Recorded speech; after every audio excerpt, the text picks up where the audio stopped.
Para ti, ¿qué es política fiscal? ¿Qué es lo que se te viene en mente ahorita en política fiscal? ¿Para ti qué es? No, la vamos ahorita en drogas son. Ya, pe, serio, pe. ¿Para ti qué es política Oye, fiscal? se busca en Google ya. Política fiscal. Vuelvo a enamorar.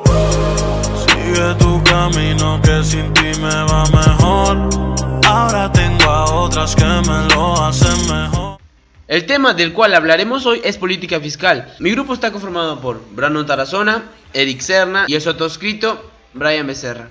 La política fiscal es una rama de la política económica que configura el presupuesto del Estado y sus componentes, el gasto público y los impuestos, como variables del control para asegurar y mantener la estabilidad económica, amortiguando las variaciones de los ciclos económicos y construyendo mantener una economía creciente, de pleno empleo y sin inflación alta.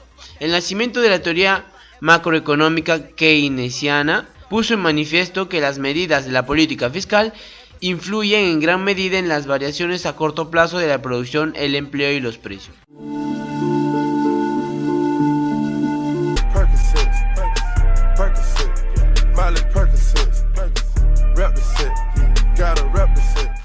Los objetivos principales de la política fiscal son aportar al crecimiento económico, 2. Ocupar los recursos productivos de la sociedad, 3. Estabilidad de los precios.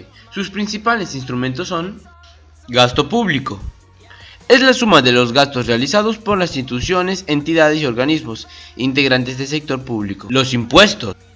Es una clase de tributo regido por derecho público. Surge exclusivamente por la potestad tributaria del Estado, principalmente con el objetivo de financiar sus gastos. Política fiscal se refiere al efecto global de los resultados del presupuesto en la actividad económica. Tiene tres posibles posiciones. 1. Política expansiva. Es un aumento neto del gasto público mediante aumentos en el gasto público o por una menor recaudación fiscal. Esto dará lugar a un déficit de presupuesto mayor o menor superávit. Política fiscal restrictiva o contractiva. Se produce cuando el gasto neto del gobierno se reduce, bien sea gracias a mayor recaudación fiscal o recaudación del gasto público. Todo esto llevaría a un déficit fiscal menor o un superávit mayor si el gobierno se había presupuestado uno equilibrado. John Maynard Keynes utilizó esta política para enfrentarse a la Gran Depresión de la crisis del 29. Política fiscal neutral. Representa un presupuesto equilibrado. El gasto gubernamental es financiado totalmente por los ingresos fiscales y en general los resultados del presupuesto tienen un efecto neutro en el nivel de la actividad económica.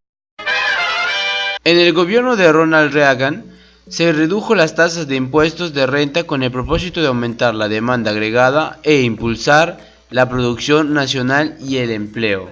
En el periodo de Bill Clinton estimularía el crecimiento económico al aumentar el gasto del gobierno e inversiones a largo plazo con carreteras, puentes, redes, etc. Los ejemplos que acabo de dar obedecen a una política fiscal, idea que surgió desde la revolución keynesiana de la década de los 30. Política fiscal discrecional. Uso deliberado de cambios en el gasto público o los impuestos para alterar la demanda agregada e estabilizar la economía. Aumento del gasto público. Disminución de los impuestos. Cualquier aumento en el consumo, la inversión o la exportación netas pueden estimular la demanda agregada. Multiplicador fiscal. Es el cambio en la demanda agregada ocasionado por un cambio inicial de los impuestos. Se utiliza para observar cuándo se deben disminuir los impuestos para desplazar la curva de la demanda agregada hacia la derecha y restablecer el pleno empleo. Un ejemplo de cómo actúan los estabilizadores automáticos en el momento de bajada de la actividad económica.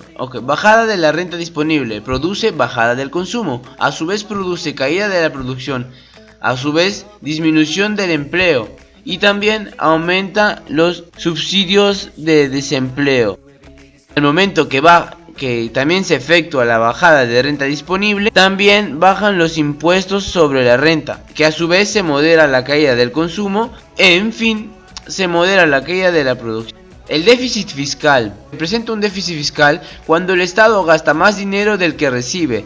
El dinero que recibe el Estado lo obtiene, por ejemplo, de los impuestos que cobran los ciudadanos, de las ganancias que recibe por vender petróleo y otros recursos naturales, de préstamos que pide el exterior o en el país, etc.